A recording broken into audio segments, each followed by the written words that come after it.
sobat Komsos yang terkasih, selamat datang dalam program Ruke, Ruang Katekese Komsos Keuskupan Manokwari Sorong. Ruke kali ini kita akan membahas tentang sakramen, tobat, dan pendamaian. Romo, selanjutnya bisa dijelaskan kepada saya dan tentunya teman-teman sobat-sobat Komsos yang menonton podcast ini, bagaimana cara mengaku dosa, rumusannya, tata geraknya, dan tempatnya. Bisa Romo jelaskan untuk teman-teman sekalian? Tentang pengakuan dosa, ya caranya, rumusannya kita bisa lihat di Puji Syukur ada, Puji Syukur 104 kalau tidak salah, di Mada Bakti juga ada rumusannya. Nah itu semua alat bantu. Tapi pada intinya pengakuan dosa, rumusan pengakuan dosa itu selalu memuat empat unsur. Yang pertama unsur waktu. Sudah berapa lama saya belum mengaku dosa? Atau kalau orang yang baru pertama kali akan mengatakan, ini pengakuan saya yang pertama. Jadi unsur waktu. Unsur waktu ya. Karena ini penting berkaitan dengan nasihat imam. Orang yang mengaku dosa baru pertama kali dan tidak mengaku dosa sudah 10 tahun, itu berbeda nasihat imam. Maka unsur waktu harus disebutkan. Jangan menyebut sudah kali keberapa. Ini pengakuan dosa saya yang pertama. Berikutnya pengakuan dosa saya yang ke-233. Bukan itu yang penting. Bukan itu yang penting. Berapa lama durasi belum mengaku dosa. Jadi unsur waktu. Unsur waktu ya. Karena sekali lagi ini penting dalam kaitannya dengan nasihat imam. Kalau pengakuan saya baru sehari yang lalu, kemudian dosa yang dibuat ada 100, lain lagi lah ya Romo ya. Okay. Iya. Yang kedua, unsur dosa. Unsur dosa ini, saya mengaku kepada Allah yang Maha Kuasa, kepada Allah Bapa yang Maha Kuasa, dan kepada gereja umat Allah yang kudus, bahwa saya telah berdosa dengan pikiran, dengan perkataan, dengan perbuatan, khususnya bahwa saya telah menyebut dosa. Dalam ketentuan gereja memang unsur dosa itu harus menyebutkan tentang jenis dan jumlah. Karena ini berkaitan dengan nasihat nanti, berkaitan dengan penitensi nanti. Jadi itu unsur dosa. Yang ketiga, unsur penyesalan.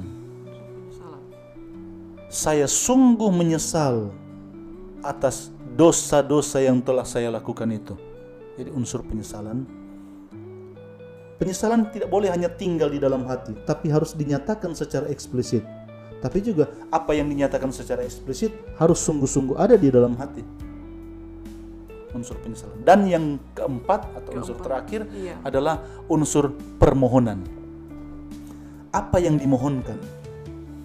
Pada akhir pengakuan dosa orang memohonkan dua hal saja. Saya mohon pengampunan dan memohon penitensi untuk keselamatan jiwa saya. Oleh karena itu dengan rendah hati saya mohonkan pengampunan dan penitensi yang berguna bagi keselamatan jiwa saya. Nah, dua hal ini harus disebutkan. Pengampunan dalam bahasa Latin absolvere, mengampuni. Aslinya kata absolvere itu artinya pelepasan. Atau melepaskan atau menguraikan.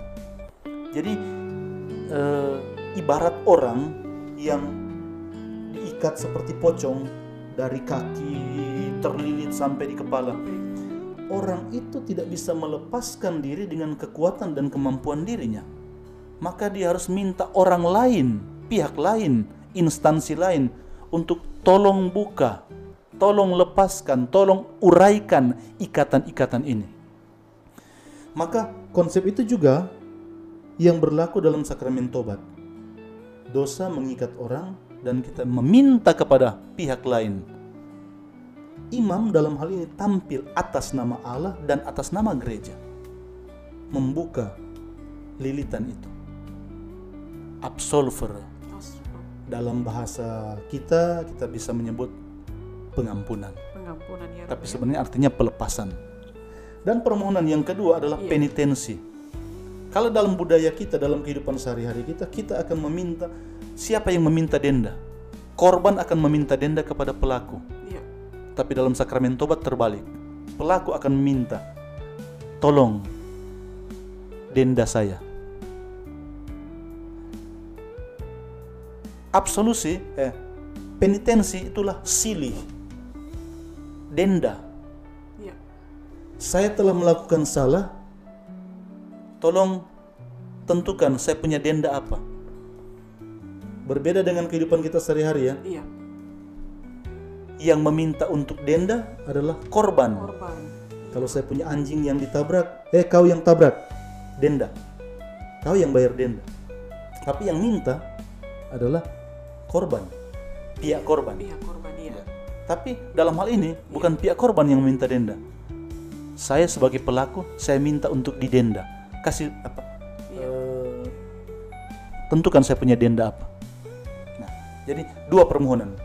Pelepasan atau penguraian atau penghapusan dosa dan denda.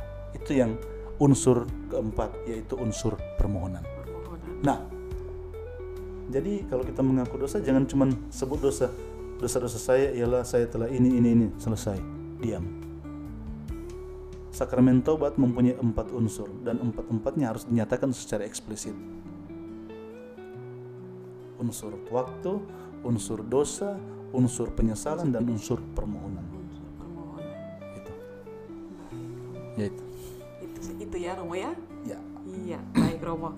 Romo, terima kasih sudah banyak menyampaikan kepada Sobat Komsos di rumah terkait dengan sakramen tobat dan pendamaian, begitu ya Romo ya? Ya. Iya, Sobat Komsos terkasih, kita telah mendengar banyak tentang katekesi ini. Mungkin dari Romo ada yang ingin disampaikan, closing statement, seperti itu? Baik. Iya. Allah kita adalah Allah yang baik hati, Allah yang bermurah hati, Allah yang membuka tangan, Allah yang merangkul dan menjemput kita. Kita dipanggil untuk hidup benar di hadapannya. Meskipun demikian, kalaupun kita jatuh dalam dosa, karena kelemahan dan kerapuan kita, ada jalan dan ada sarana pendamaian. Dalam gereja Katolik, ada sakramen tobat, ada indulgensi, ada tahun suci, di mana belas kasihan Allah dinyatakan secara lebih nyata. Tuhan berbicara dengan bahasa manusia dan Dia bertindak dengan cara yang dimengerti oleh manusia. Bersyukurlah kepada Tuhan karena Dia membukakan pintu dan membukakan jalan untuk berdamai dengannya. Jangan lupa mempergunakan sarana-sarana baik ini. Bertobatlah. Baik Romo. Sobat Komsos yang terkasih, telah kita dengarkan banyak hal yang sudah disampaikan oleh Romo Septo Trifon Poli IPR seputar sakramen tobat dan pendamaian ya Romo ya? Ya.